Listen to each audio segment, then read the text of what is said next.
যদি সুইসাইড করার হইতো আগেই করতো। তিথির বিষয় যখন ও ফার্স্ট জানছে তখনই করতো।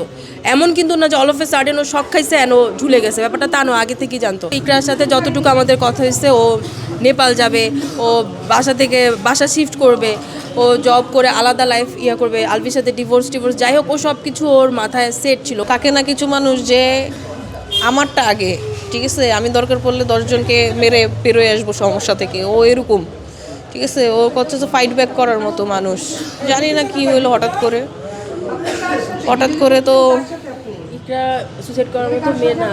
সকালবেলা লাস্ট কি হয়েছে ওইটা আপনারা একটু বের করার চেষ্টা করেন। লাস্ট কলে আসলে কি হয়েছে ওইটাই জানলে হয়তো বিষয়টা জানা যাবে, কারণ তার আগ পর্যন্ত ইকরার সাথে যতটুকু আমাদের কথা হয়েছে, ও নেপাল যাবে, ও বাসা শিফট করবে, ও জব করে আলাদা লাইফ করবে, আলভির সাথে ডিভোর্স যাই হোক, ও সব কিছু ওর মাথায় সেট ছিল। ও যদি সুইসাইড করার হইতো আগেই করতো। তিথির বিষয় যখন ও ফার্স্ট জানছে তখনই করতো। এমন কিন্তু না যে অল অফ এ সাডেন ও শখ খাইছে এন ও ঝুলে গেছে, ব্যাপারটা তা নয়, আগে থেকেই জানতো। সুইসাইড করার মতো মেয়ে ইকরা না।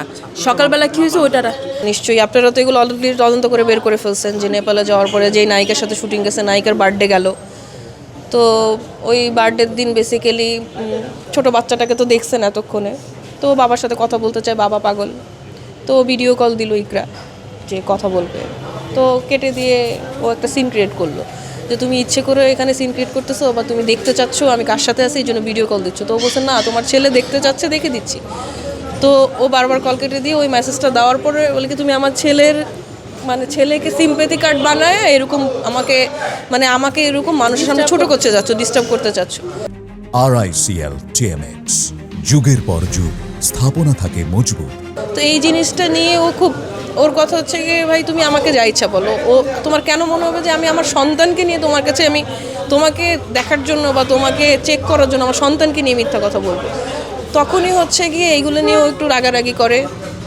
ওই মেয়েটাকেও কিছু মেসেজ পাঠায়, ওই মেয়ে আবার ওখানে সিন ক্রিয়েট করে, রাগারাগি করে যে আমি যেটা হয় যে যেহেতু পাঠাইছে, ও ইকরা পাঠাইছে, ওর মেয়ের কথা হচ্ছে গিয়ে যে আমার বার্থডের দিনই ওর এগুলো করতে হবে, সামথিং লাইক দ্যাট। তো এগুলো নিয়ে ঝামেলা হওয়ার পরেই হচ্ছে গিয়ে বেসিক্যালি যেটা আমরা ইকরার মুখ থেকে শুনছি যে আলবি তখন এই স্ট্যাটাসটা দেয়, অ্যান্ড মোটামুটি এগুলো নিয়েই একটু ছিল। তখন হচ্ছে ও নিচে কমেন্টও করে কিন্তু, যাও তোমাকে মুক্তি দিয়ে দিল, মুক্তি পেয়ে গেছো বা সামথিং লাইক দ্যাট।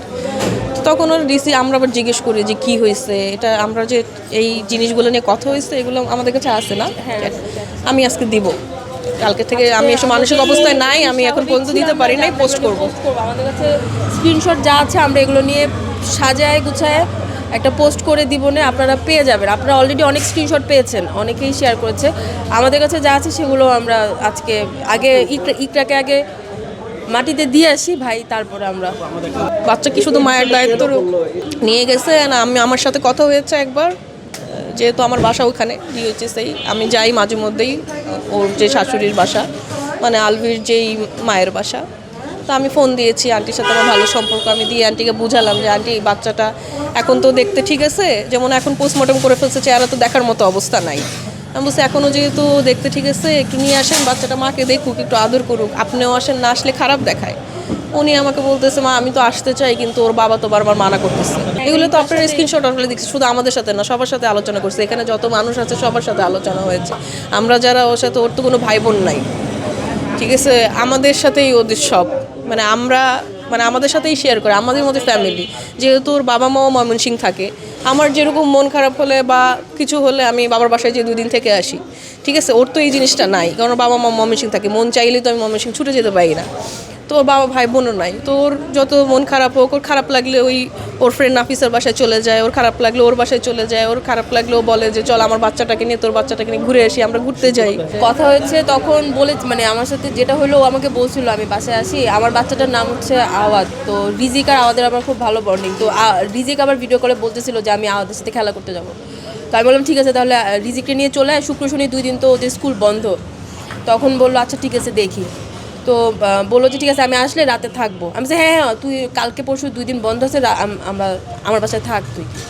পরে ও আমাকে কিছু জানাইলো না, পরে বললো যে আচ্ছা আমি একটু থাকি, সমস্যা নেই, আমি পরে জানাচ্ছি। এরপরে আরও আসে নাই, বাট পরদিন আবার কথা হলো, আমরা বুঝতেছিলাম, বাট আমরা ভাবছি যে ও একটু নর্মাল হোক, দেখা তো করবে, আমি ওর অফিস আছে, আমারও কাজ আছে, আমরা ভাবছিলাম আমরা একটু ও একটু নর্মাল হলে আমরা গিয়ে ওর সাথে, ইভেন গতকালকে ওর বাসাতে ইফতার পার্টি ছিল, ইফতার প্রোগ্রাম ছিল, আমাদের তো যাওয়ারও কথা ছিল, গিয়ে আমরা ওর সাথে আসলে কথা বলতাম।